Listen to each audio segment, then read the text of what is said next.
In this lesson, we will continue discussing long documents. If you'd like to follow along, go under the File menu to Open, and in the Sample Files folder, scroll down to 1003, Making Captions Work Automatically, and just click Open. Wouldn't it be great if you could generate the captions for all of your photos in a layout automatically? Well, you can in InDesign. Before we begin, why don't I click and drag across the width of my page with my zoom tool? And now I'm going to go to my selection tool.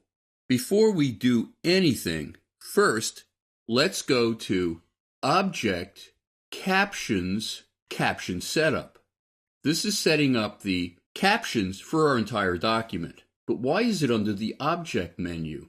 It's under the Object menu because it's going to create a text frame with the caption in it. A text frame is an object, so it's under the Object menu. Why don't we get into this particular window for caption setup? It says text before, and then it says metadata and text after. What is this metadata about? Well, metadata is actually various kinds of information that are saved with the photo. It's actually part of the photo file. And to get to that information, why don't we switch to Bridge? One of the photos in my layout is this one. And you can see that there is some metadata that the photographer entered. He entered a description of this photo. It says John and his daughter Mary. What's really nice about this is the photographer, while he was taking the picture, he got the names of the people in the picture. And for anybody who's had to identify people in pictures in newsletters after the fact, you know how difficult that can be. Well, this solves the problem because the information is right here. The photographer entered it into the description. Let me go back to InDesign. Let me just find description in this long list of metadata. And there it is.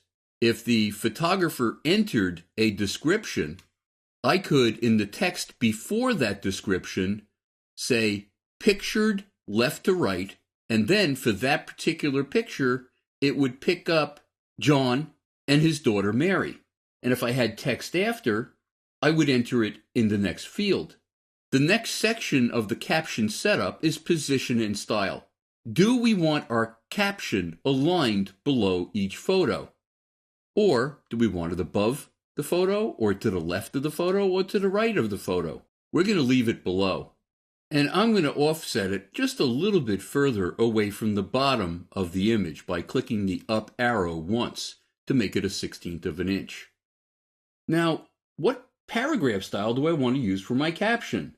Well, it just so happens that I set up a caption paragraph style, so why don't we just choose that?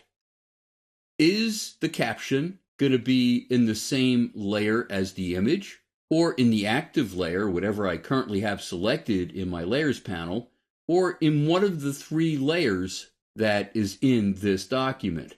I'm going to leave it as same as image, and I'm also going to group the caption with the image. In case I have to move the picture afterwards, the caption will come along with it. Now I'm just going to click OK.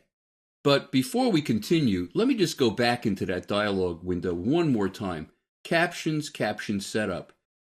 What we're doing in this particular case is not using the description.